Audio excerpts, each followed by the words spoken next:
Hello everyone, welcome to the Kickback presented by Renasant Bank. I'm Tony Husband, and on this first show we're going to be talking all things Nashville SC. We're going to hear from our head coach, Gary Smith. He'll break down MLS's back and the experience for the team down in Orlando. And we're also going to be talking buy or sell, and the man who's going to do that is our colour analyst, Jamie Watson. Jamie, 4,000 miles apart when we were doing our broadcasting for the first few months. It's good to be 6 feet apart. Good for the players as well to be back training in the market now. Tony, I must say, you look so much better in person than you do on a Zoom call. It is great to have you here, Tony. It's great to be back here in today's episode. And for me, I think having the players back in training, Tony, right now is just probably a sense of exuberance they haven't felt in a while. You're talking about a team that was locked away in quarantine inside the MLS bubble, and they weren't able to get out on the field and train for a couple of weeks. Now, back in training, back able to compete again, building towards what some semblance of a season will look like on the other side of this MLS's back tournament. So I can only imagine the excitement they must be feeling. And in order to kind of hear from the players themselves, well, we were able to talk to veteran defender Eric Miller this week to get his thoughts after training, brought to you by our friends at Vanderbilt Health. The mentality's great. Obviously, you keep us in our rooms for 14 days. Guys come out here with a lot of energy. Obviously, you lose a little bit of fitness, a little bit of that sharpness. So I think this first week is really all about guys getting touches on the ball, getting their lungs back, and just getting the group back together with that camaraderie. You know, you spend 14 days by yourself, and it's just great to be out here with the guys, joking around, and just being in that team environment again. I think that's another thing that we all had to go through that's going to make us a stronger group and come closer together. I think for us, in one aspect, it's a bit of an advantage, right? Most expansion teams only get the one preseason to work together before the games start coming, and then you're kind of going week to week, figuring it all out. And for us, we have the opportunity to have kind of 3 preseasons. So just a little bit more time for us to build relationships, to get to know each other on the field as well as off the field. So I think for us, continuing to kind of work on our core principles, continuing to work together as a group, and continuing to see kind of what guys can do is a huge asset, and we kind of have to use that to our advantage. Some interesting thoughts there from Eric Miller. I mean, Jamie, you had 12 years as a professional player. You would never have experienced anything like what these players have had the last few months. How difficult would it have been for them? Oh, look, there's adversity that this team has faced, and quite frankly, everybody is facing. And it's one of these things that's a test for the players. You hear Eric Miller just talk about the excitement of being back with the group competing, doing what they want to do, what they strive to do, but yet haven't been able to do lately. But if I'm Gary Smith, Tony, I'm watching how this group handles it. You heard wise words there from Eric Miller, but what's Gary Smith thinking? Is he watching how these players are handling it? Because nobody is expecting this curveball that is 2020 and the adversity that this team has faced. But maybe out of the corner of his eye, he's watching it. Who's handling it? Who's not? I think you're going to find out a lot about the makeup of these players, of how they handle this season, starting today back in group training, and then going forward from here on out the rest of 2020. It's a really interesting insight there, JB. Stay there because you're going to be back shortly as we're going to do a little bit of buy and sell as we look at what you've liked, what you haven't liked from the MLS's back tournament. But as Jamie mentioned there, Gary Smith, what does he make of it all? The Nashville SC head coach, what a turbulent few months he's had to navigate for his group. Well, Gary, the management and the players are all still following all health protocols, of course. So when he came into the studio to speak to me, we both wore face coverings. I started by asking him how pleased he was to be back in market and on the training ground. Well, as you can imagine, it's exciting to be back in town. Great to be back in and around the family as well, by the way. It was a pretty difficult period of time for us as a group down in Orlando. So to be back to normal surroundings and to be back on the training field more than anything else. The guys are on the grass, place that they know the best, enjoy the most. It certainly makes everyone feel a little bit more normal again. And have you seen a pretty big mood swing from the group as they got back to the area they know so well? As you might imagine, when you're locked up for, I think it was 10 odd days or more, to get out in the fresh air and to get around the balls again and back to the team training, which we'd left behind us when we left for Orlando. The guys are much more relaxed. They feel as though they've got that stress of being locked up in their rooms down in Orlando.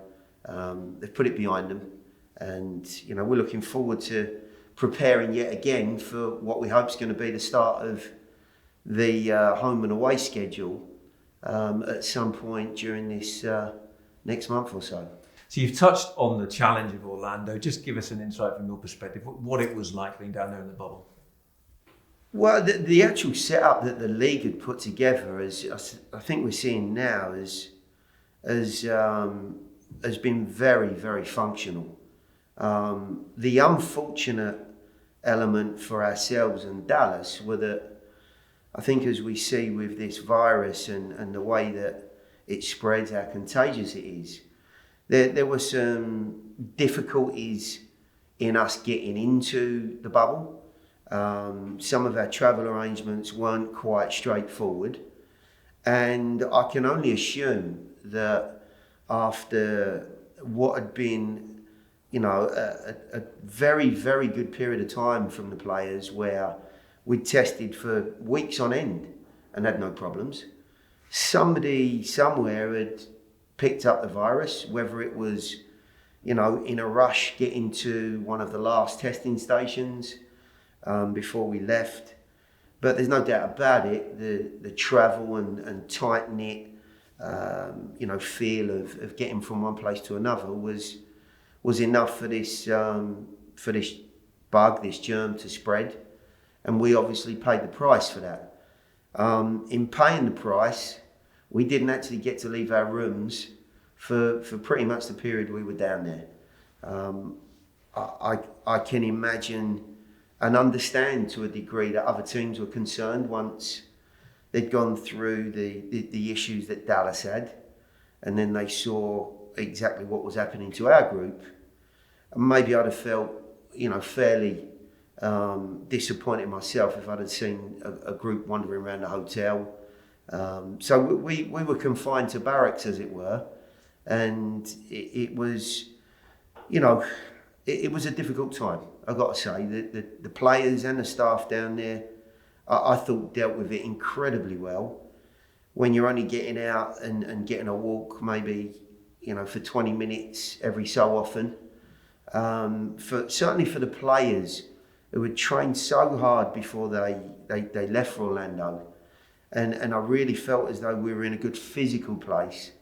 It was really demoralising to see everyone lose that fitness day on day, and then finally, of course, be withdrawn and lose any chance of competing, which is what we're all there for. What was that moment like? Told, sorry guys, you're not going to be able to play in MLS's back.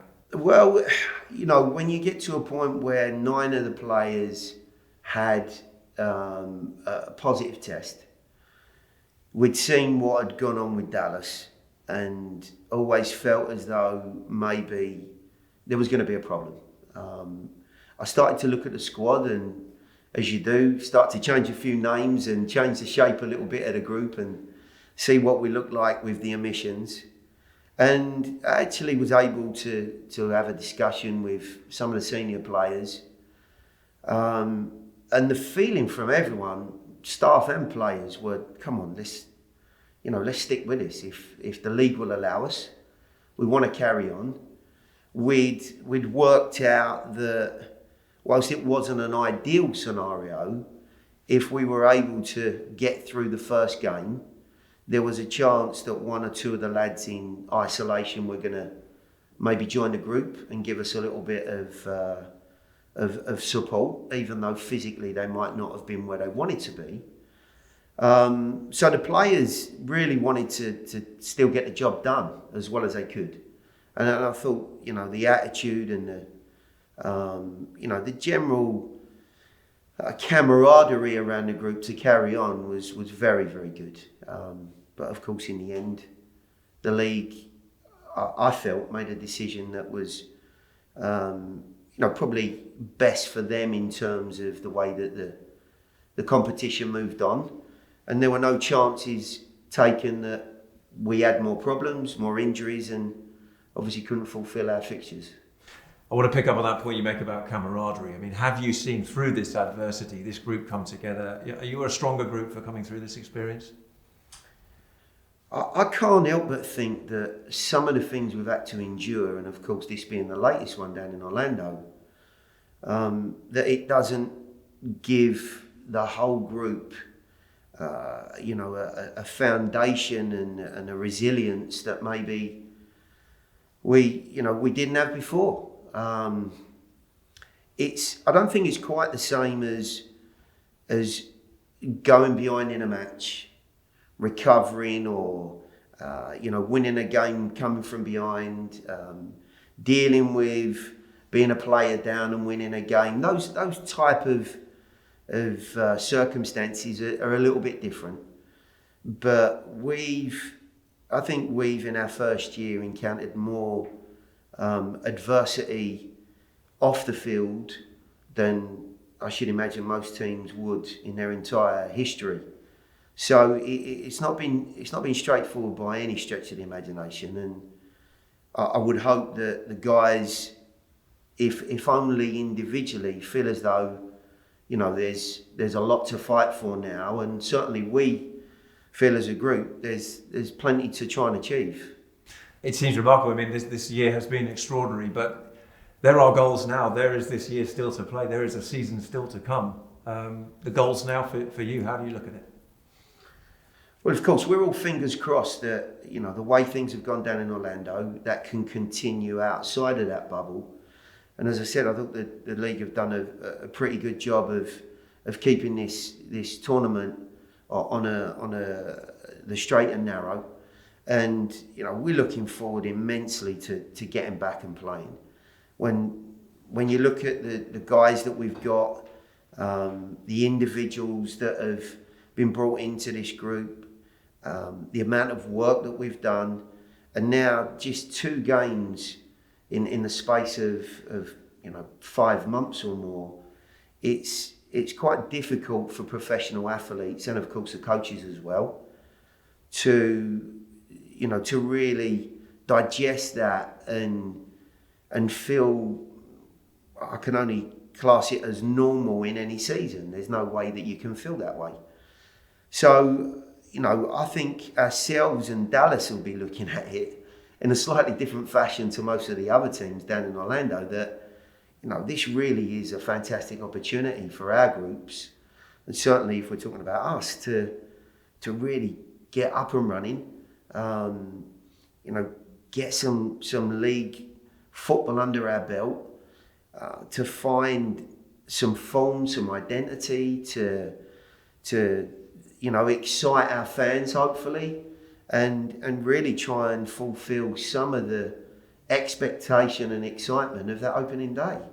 I've not been here that long, but I'll tell you one thing I learn about Nashville every day is how much this city will wrap its arms around a newcomer and around something that is new and growing. I mean, this city is ready to embrace this soccer club and get some momentum. And even if you're not playing in front of many people at Nissan Stadium, that's where you're going to be wanting to play and get back into action, isn't it? For sure. I can't imagine that anyone has looked at that opening game and not thought, I wish we could have done that again. I wish we could have been able to replicate that.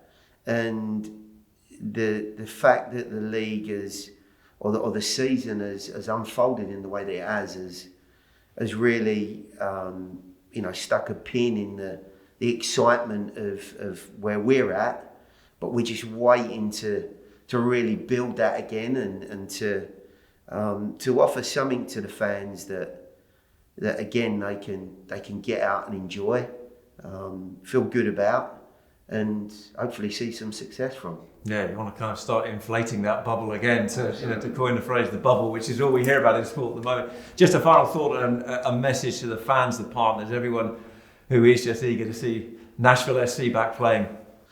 Well, you can take it from me, and I'm speaking on behalf of the players and the staff now, that the one thing that we desperately wanted to do from the very outset was to get a product on the field and to project ourselves in a fashion that everyone could be proud of, and that hasn't changed. We're feeling pretty disappointed at the moment that we're not part of this tournament. We're feeling pretty disappointed that we're not been able to play many games. But one thing is for sure, when we do get going again, we'll be giving it our very best to try and get everyone behind us and on track again. Well, we look forward to that day and coming hopefully very soon. Gary Smith, head coach, thank you very much for talking to us. Thanks, Tom. Okay, let's move on to our buy or sell segment. Jamie, I've got some things to throw at you from the MLS tournament. I want to know whether you're going to buy or sell these. Greg Barhalter, the US men's national team coach, is there on the sideline watching all the games down in Orlando. Is this the platform for a player to stake a claim for an international place? Buy or sell that? Tony, I'm going to sell that idea, and here's why. It's been 4 months off for these teams, and quite frankly, a lot of teams look like they've had 4 months off. So yes, you've gotten some great performances from the likes of Chris Mueller, Ayo Akinola, both of those young players, 23 and 20 respectively, scoring a bunch of goals in this tournament. But for me, I think I need to see more on the back end of the season, a continuation of these good performances. They might end up being the Golden Boot winners from this tournament, but to give someone a U.S. men's national team call-up just based on this tournament, I think it's too early. Give me some more good performances on the back end of this. These are still two young, exciting players. Not for me yet, though, but it's good that Greg Berhalter is there watching this. Every player knows that. Every player is stepping up their game for that. He's watching it in rather quieter surroundings than a normal soccer match. In Europe, we hear the piped-in sound on the broadcast. ESPN not doing that. It's the authentic stuff. You buying or selling this crowd noise? Tony, I am buying hearing what the players are saying on the field, and emphatically. Now, I do think that not all venues are created equal, so in the smaller, intimate venue at Disney World Sports, perfect, Tony. Perfect to be able to hear what's being said. Maybe at a bigger venue like Nissan Stadium, maybe venues need some noise in that. It makes it feel like the lifeblood of the club, the soundtrack of the club, the fans are in the stadiums. But for me, I think being able to hear goalkeeper Matt Turner for the New England Revolution shouting to his wall, jump, don't jump too high, jump with your toes pointed down so Pozuelo can't kick it under you. That kind of stuff right there, if you're watching for the very first time, you're learning so much from hearing these players. I think it's just going to accelerate any casual viewer's learning curve on Major League Soccer. So I'm buying being able to hear what the players are saying at Disney Wide World of Sports. Well, we hope you've enjoyed investing your time in this first Kickback show presented by Renasant Bank. Don't forget, you can go to all of Nashville SC's social channels for all the latest news as the team continue their build-up to returning in the season. But for now, from both of us, see you next time.